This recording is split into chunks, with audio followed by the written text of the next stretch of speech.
Chapter 16. 3 Obstacles, 8 Steps.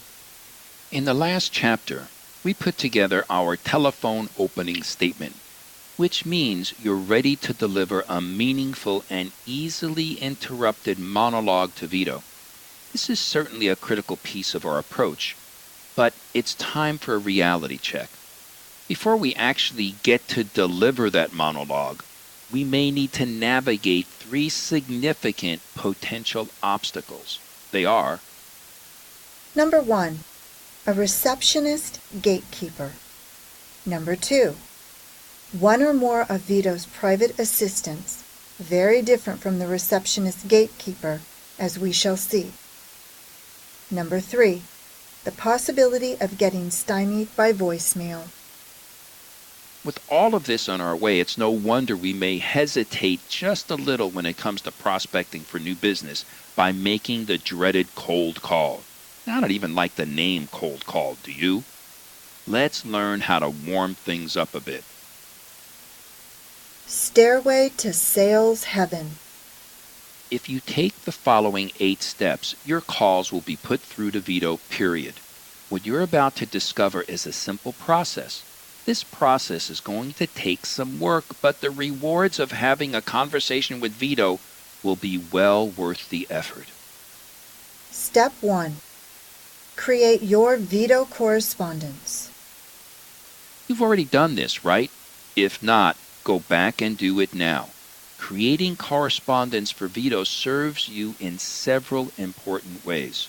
First, it helps you create equal business stature before you make your call.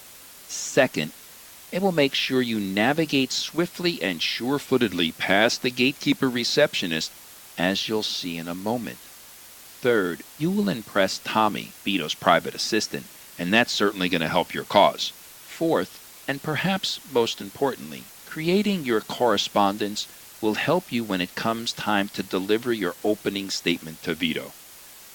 You can send your correspondence using U.S. Postal Service first-class mail or any one of the many slick, professional-looking, inexpensive email services.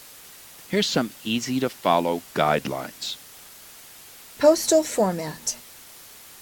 Don't use your company logo at the top or anywhere else of the correspondence or envelope. Yeah, I know your logo is cool and you've been doing a lot of advertising lately, and you're sponsoring the regional champs in the local lacrosse tournament. But guess what?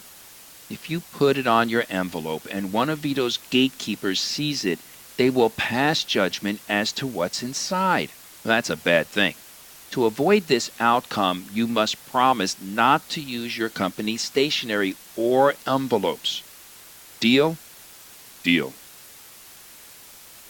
For a return address on the envelope, just put your name and your address. Don't put your company name. And don't worry, no one's going to send you anything anyway, and virtually no first-class mail gets lost these days.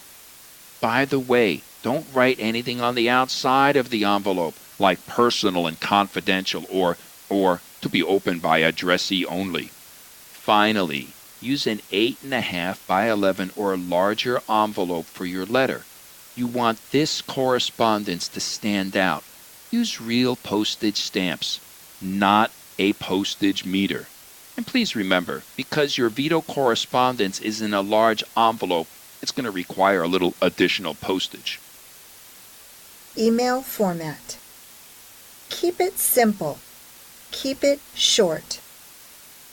If you're planning to email the VITO correspondence that we created together a little while back, you'll have to edit it down.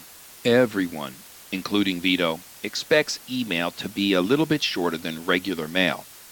Safety tip: make sure you put your email version through a spell checker before hitting send. On many email systems, what you create and see on your end may not be what VITO will see on his or her end. If you use any links, make sure they're tailored to this VITO and make sure they work.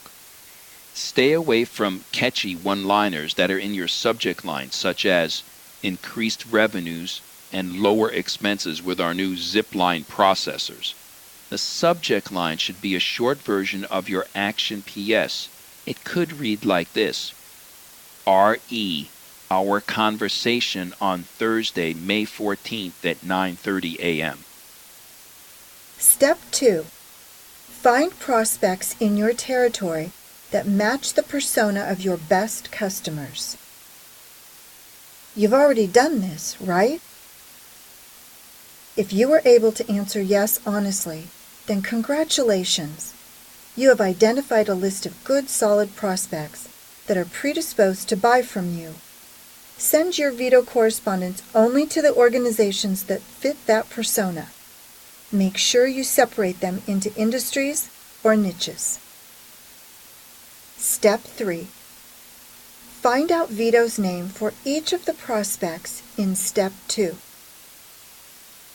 This gets easier and easier to do with each passing day. There are tons of lists, some available for free, some for a small fee, that you can use. It's much easier to get VITO's name than most salespeople think. Here's my general rule. If you really can't get your hands on VITO's name, if VITO's hiding behind a wall of secrecy, then you probably don't want that VITO as a customer. Step 4. Find out the name of VITO's private assistant. You'll need this for two very important reasons. First, to create your Action PS and that special handwritten message. Second, you'll need this name to interact effectively with the gatekeeper receptionist. Sometimes you'll find these names on the same business list that VITO's name is on. Sometimes you won't. The fastest and most accurate way to discover VITO's private assistant's name, just call VITO Incorporated and ask. Step 5. Find out VITO Incorporated's fax number. Why do you need this? Because you'll be faxing your VITO correspondence to VITO Incorporated 1 hour before your call to VITO. And on that faxed copy of the correspondence, you will circle the headline and write above, below, or along the side. Is this important to you and your operation in the next 90 days? Circle or draw an arrow to one or more of the benefit bullets. Are these results on your list of to-dos this month? Underline the time of your call in the Action PS. Looking forward to our first conversation! Exclamation point. Step 6. Find the name or names of each of the decision makers who represent your perfect shunt target. Which decision makers are most likely to be empowered by VITO to take a closer look into your ideas? For example, in my case, that's the VP of Sales or the CPO, Chief Performance Officer, or CMO, Chief Marketing Officer. Why do you need to know about any of this? Well, if at any point in time anyone, including VITO, suggests a shunt to anyone other than your ideal shunt target, you can immediately stop the shunt in its tracks. That skill, by the way, is critically important to controlling your sales process and the size of your commission checks. We'll discuss shunts in more depth in a later chapter. Step 7. Internalize your telephone opening statement. Don't memorize it. Internalize it. If you memorize it, it will sound like you're reading it from a script. When you internalize an opening statement, you'll never say it the same way twice. Filler words like are okay in moderation. We're looking for a casual, relaxed, and much less than perfect delivery. Step 8. Prepare your voicemail message to VITO. Yeah, I know you've been struggling with all of this voicemail jail. I also know that no one's been returning your calls. All of that is about to change, as you'll see and hear in a later chapter. VITO Rule number 22.